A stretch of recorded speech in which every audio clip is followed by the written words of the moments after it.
guys, welcome back to my channel. My name is Tia, aka Teacup Simmer, and this is another part of our niche series, and we are back in our Lazuli Tribe, you guys, where our beautiful queen Onyx, our dark queen, has a lot of big decisions to make right now. If you guys didn't see the last season of our Lazuli Tribe, Onyx and her group of beautiful, diverse nichelings all came from an archipelago where their ancestors washed up on the beaches and decided to make their home in the grasses of all of those many islands.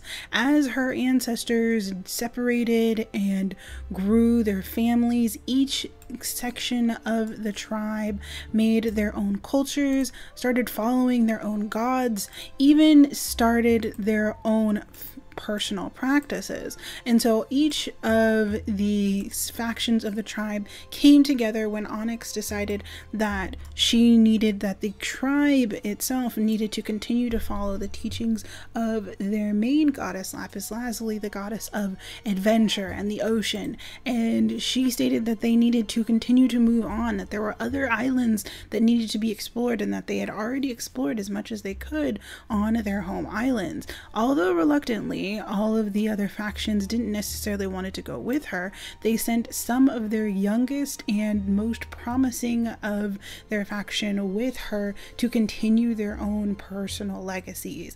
And so we have our beautiful Onyx, who is the daughter of Sugilite and Alexandrite. Alexandrite is our traveling conqueror. He was the king of the travelers, our creatures who decided that they followed Lapis Lazuli by always moving, always going off into the grass and discovering new things. And then her mother was Sugilite, a protege of the warrior class who decided to leave her home island and fell in love with Alexandrite, and they had beautiful children, and one of them was Onyx, a dark queen of dark crowned horns with purple eyes, who has a mix of the warrior and the traveler in her, which I think definitely is apparent by her different horns and by her purple eyes, but she still also has the traveler build, which is beautiful. I think she looks great. And we have a couple different factions. We have our travelers, as I stated, are the ones that like to go off into the wilderness. They never stop moving. They have their babies and they toss them into the grasses. They don't necessarily worry too much about what will happen on the days past or the days after. They focus on the now and the moving forward, and that is how they continue to honor the goddess Lapis Lazuli, they say. So Topaz is one of our creatures from our travelers section. He is a little bit more timid than his counterpart Miyako, who is the queen, the reigning queen's best friend. Miyako and Onyx grew up together. They were about the same age. Onyx definitely looks to Miyako for guidance, especially when it comes to her traveler belief. Onyx herself is a firm believer in Lapis Lazuli, whereas her warrior faction kin follow a different goddess. So that's definitely going to start being some forms of contention maybe in the tribes when we have a bunch of different creatures who follow the same goddess but follow her differently, and some who follow different incarnations of her, they would say. So we have Miyako, who is a little bit more strong-willed and a little bit more outspoken than her, I guess, assumed mate Topaz. He was one of many traveler children that was pushed onto the port because he was the best example that the faction had for their children. He's not necessarily like I said, he's not outspoken. He doesn't stand out much. However, he does have a lot to offer. So we'll definitely be able to see his story continue as we continue with this series.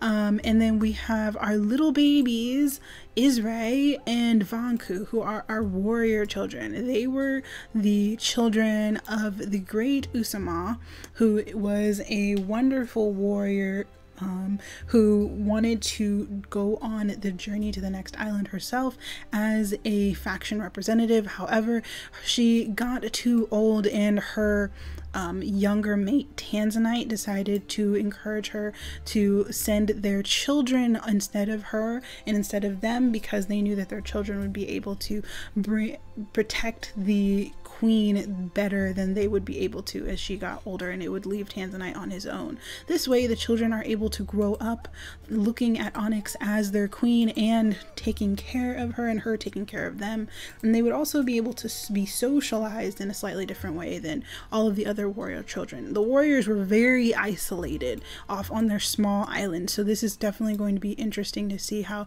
these little ones start to have their own personalities and how they interact with all these other creatures where they don't really have any perfect understanding of their previous culture, but they were old enough when their mother sent them over to know that strength is important and that you never necessarily leave yourself open to attack, that you always protect your own, all of these things that they view as part of their teachings. And she stated that it is part of, their mother stated that it's part of their teachings of the goddess Amethyst, because technically the warriors broke off and don't necessarily follow Lapis Lazuli in the same way that all of the other nichelings do. And then we have Shark and Rain, who are our beautiful creatures, our water-bodied creatures, who were the children of our goddess incarnate. Lapis was our goddess incarnate. I think I can show you guys her if you didn't get to see her. She was gorgeous. She was the first creature born with a water body in the tribe. She was going to be the first to go into the water. She was amazing. She was a beacon to her people, and she decided to pass on her legacy onto her children. Shark and Rain, both of her children, both seem to have differing features that seem to embody lots of different factions of the Lazuli tribe. However, Lapis ingrained in them the idea that the true purpose of those who follow Lapis Lazuli is to always be part of the ocean, that they are meant to listen to the call of the ocean and bring forth its messages to the tribe, to know when to leave, when to go, when to stay, when the tides come, when they go out, to know when there's danger. These guys are going to be the major communicators to the tribe, almost like I kind of think of them more as priests, because they're more connected to the water than anyone else in the tribe. So they're going to have that position as communicating to the tribe when there seems to be danger. They might figure out ways to be able to understand what the water is telling them. But if there's too many leeches, then maybe the area that they're in is not safe. If their water is plentiful and full of fish, that they're expecting bounty, those types of things that they might be able to see in the water is something that we might be able to explore. And then finally, we have our little givers. Our giver tribe section of the tribe were the children that mostly followed our main faction leaders when we first got to the islands. These little one, Beryl and Koanako, are very simple creatures. They have always stayed in one place. They view the way to honor their goddess is to always be the ones to keep the home nice and warm. That adventure doesn't necessarily have to mean always moving forward. It could also mean finding the small things pleasing, and the ideas of finding a shell as being a pleasing part of life, or finding the things in life that are beautiful and always there, but not always the same. So these guys are always going to be the ones that sit next to a nest, next to a plentiful food source, and take advantage of it. They're not necessarily going to be searching for answers in the grasses or searching for the meanings of life in the waters around their territory. They are going to be focusing more on the ideas of the simpleness of life, and I think that's going to be the purpose of our giver section. And technically Ripple over here is one of our creatures who is more giver than not, even though her father, I believe, was a warrior who defected, who was detractor, I don't know. He left the warrior tribe, the warrior section of the tribe, and so she was one of the creatures that ended up coming with us because she was isolated because her father left his faction and ended up having a mate outside of the warriors, which was a definite no-no. So her and her brother grew up isolated on a different small island, and now she was able to sneak onto the port in the last moment to come with everyone else to the new island, which is gorgeous, by the way.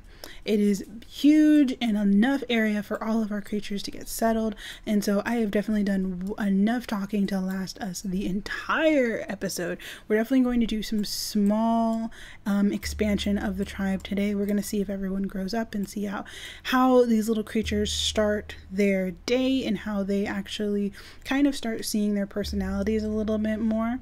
So let's start by Vonku getting this leech. I think he would be, even as a little one, be very aggressive against anything that might harm his fellow tribe mates. And Israel, even though she is tiny and a young one, I think she would take the lead when it comes to scouting out for danger. Miyako, I think, would be another to just continue moving.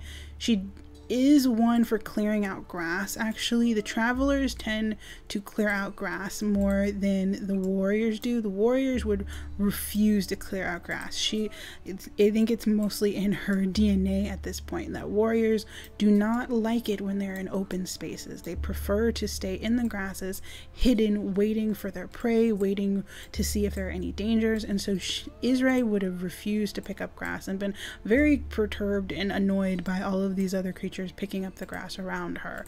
Onyx would want to make sure she at least try to explore the area for her tribe to make sure it's safe, to make sure that everyone is able to find a place to at least get comfortable. Koonako would be very happy about this tree. Her family has always been around trees, so I think that'll be a nice place for her. Beryl is the same way. His father was actually, our first Beryl was his father, and he was our great nutcracker. And I think even though Beryl doesn't have the ability to crack nuts, he's definitely going to be good at picking berries. So once they find a berry bush, he'll definitely stick near that. Rain, on the other hand, would have sensed some of the fish in this area, so I think she's going to start heading down into the water, and she's going to call for her brother Shark so he can start picking up these fish as well. These two are probably going to stay on their own as long as they're together, especially because they were sent by their mother together. I think they would try and stick close. They weren't necessarily going to aren't necessarily going to be apart a lot. So Ripple, on the other hand, is a little bit more adventurous. However, she does recognize that she's a little bit different than everyone else. Not everybody knows anything about her. She was very new to the tribe, and not all of the creatures actually know anything about her or what to do with her, because she isn't necessarily a giver, and she isn't a traveler, and she isn't a warrior, so she doesn't really fit. And so her finding her place is definitely going to be a little bit hard for her.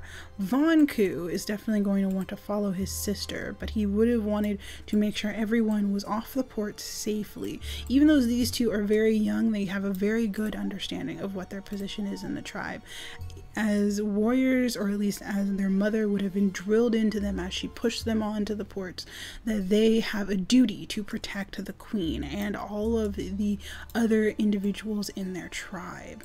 So we're going to skip the day, and then we're going to probably have Rain and Shark start getting acquainted with these little pools over here. These little tide pools, I think, are going to be a great area for them to start looking for shells, picking up fish, kind of getting really comfortable in this area, especially since Onyx doesn't really know anything about this area, so she'd be perfectly fine.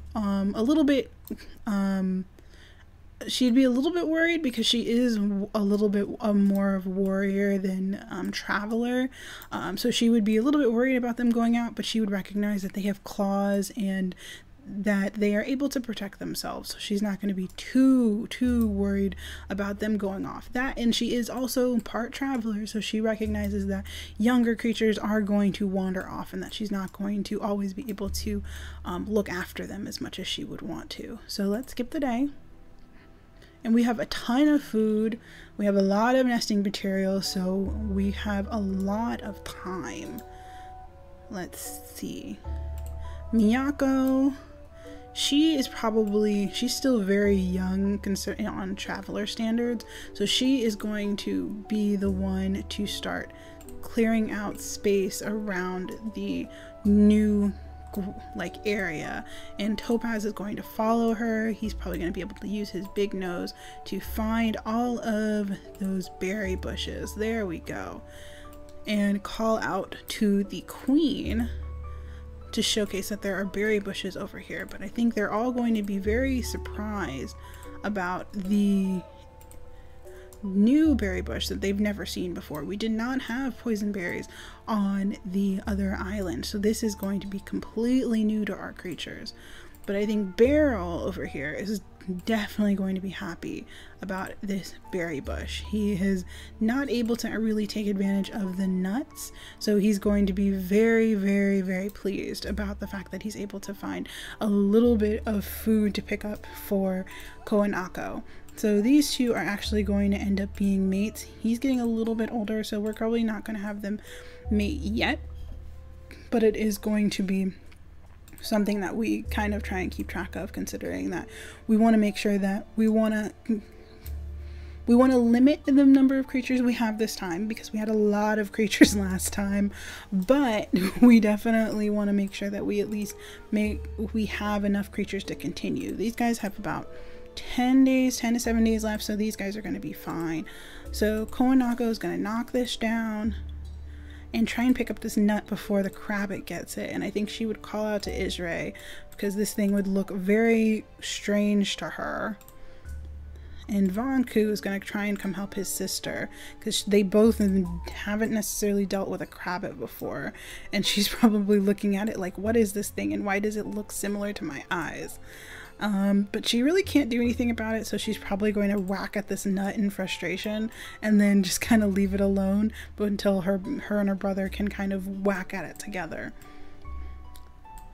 And Ripple, even though she's not necessarily, she wants to stay with the tribe, but she doesn't really know what her place is currently. So she's probably just going to clear some grass away to show that she can be a little bit helpful, to provide some nests for some of the other females. Maybe they'll accept her if she provides something of value. Rain is definitely in love with these tide pools, and Shark has gotten a lot older. Let's see. And he's going to be hunting some of those not crabs, but fish. Oh my gosh, this is just a beautiful place. These guys are going to be so happy.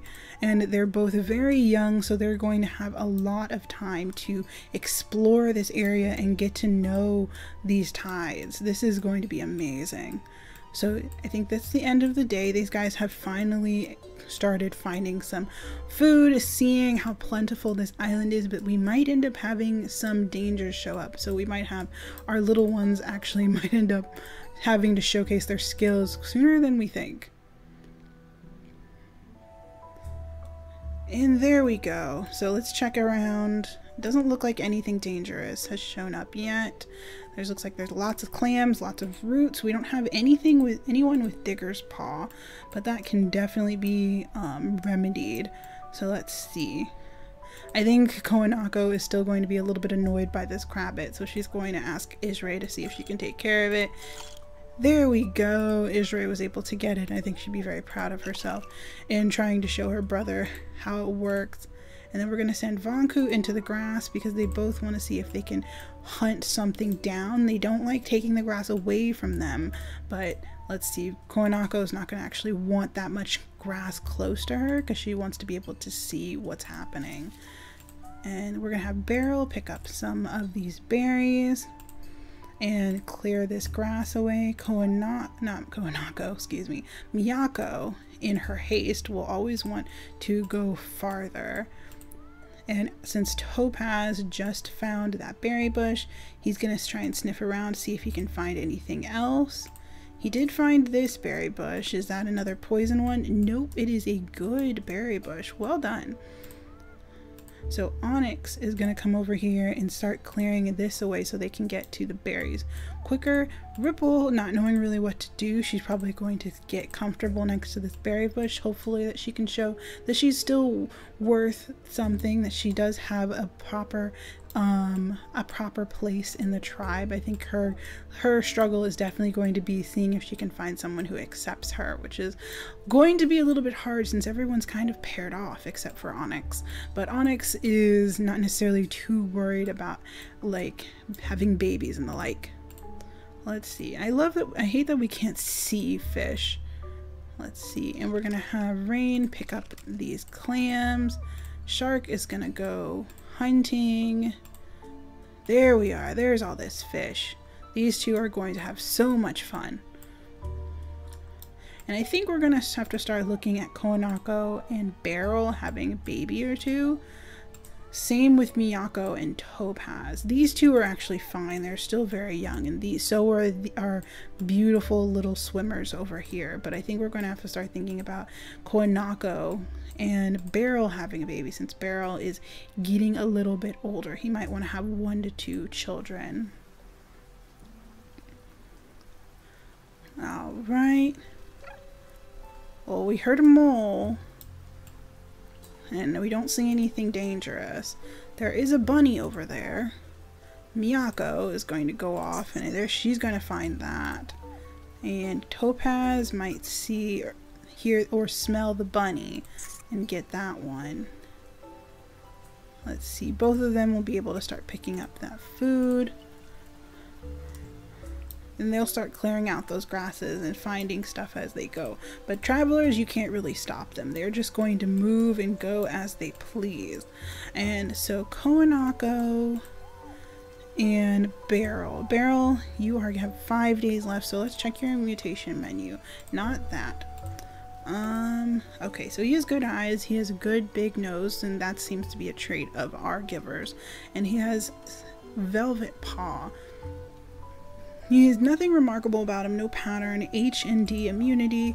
She has B and I immunity. She has the hemophilia gene. I don't know if we have normal blood clotting. We do, so we can put that in her mutation menu. And then we have Beryl. I want to add, let's add that nimble fingers into his mutation menu, because he does like picking berries so much. And I think for her, I don't think there's anything we want to add in her mutation menu. Maybe the digging paw, but I'm not sure, because we want, our givers are going to be the ones that are going to mostly be picking up a lot of our food, but I'm not sure if we want to give her the digging paw just yet. So we're going to have, let's see, we're going to have them breed.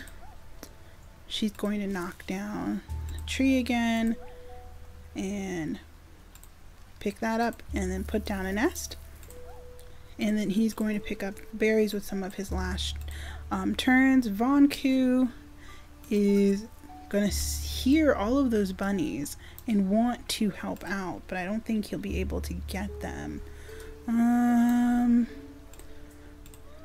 But there aren't any bunnies over this way, and they aren't necessarily explorers.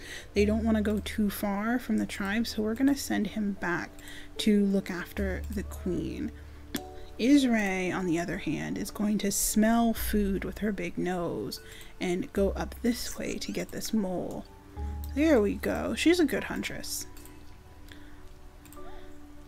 Onyx is probably thinking about her place as queen. She sees that her tribe seems to be doing very well here, and considering that they have all come from locations that have been fairly just a couple of tiles of space and a lot of food, and I don't think any of them have ever actually had the ability to take advantage of all these different terrains, all these different smells, all these different creatures to see, or all these different places to see, even considering this new fangled newfangled bush that they have to take advantage of.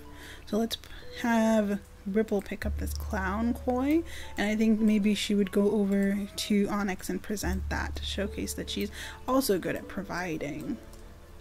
And then let's see, we'll have Rain catch up with her brother. And it looks like she scared the fish away.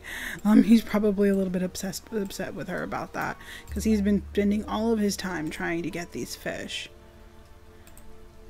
There we go. So he's able to finally pick up some fish. And Rain is probably going to follow him down, and they're just going to explore the oceans like their mother told them. I think they're just using their skills to the best of their advantage, because previously the oceans didn't really have much to offer near the islands. They were all so close together. There was not a lot of space for fish to come through, and there were lots of very dangerous piranha, or like, what are they called? Razorana, that they had to avoid. So I don't think Lapis was comfortable with any of the young ones going off into the ocean on their own. But now these two have each other, and they're taking advantage of their mother's advice, sticking together and exploring the oceans as a team. So I think for the rest of this part, we're going to see what Konako's baby is going to look like, while all of the other creatures look on to see the first of the young ones that are going to be born on this island.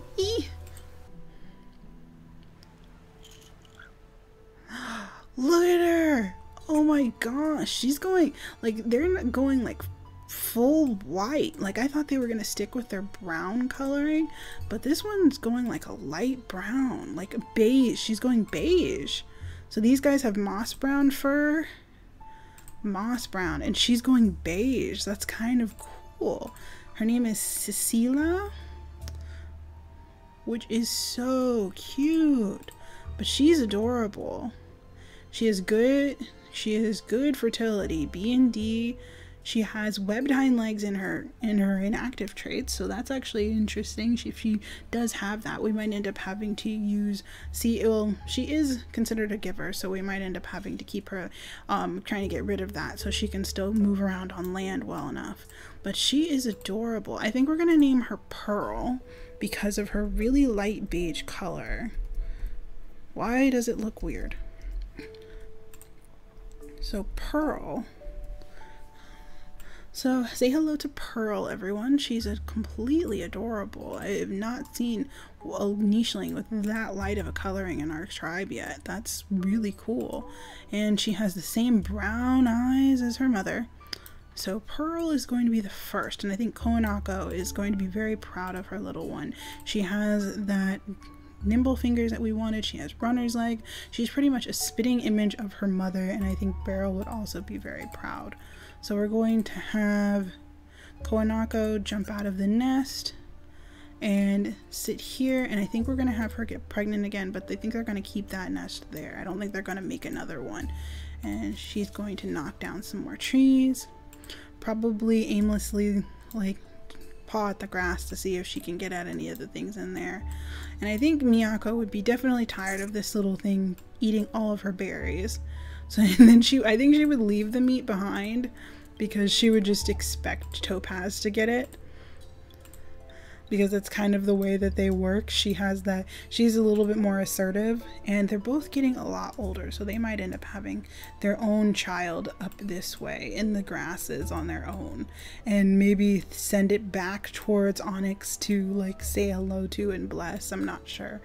But Onyx would definitely want to go with them, considering that she did grow up with them. So I guess she would leave a path for them to come back to the tribe at any point in time.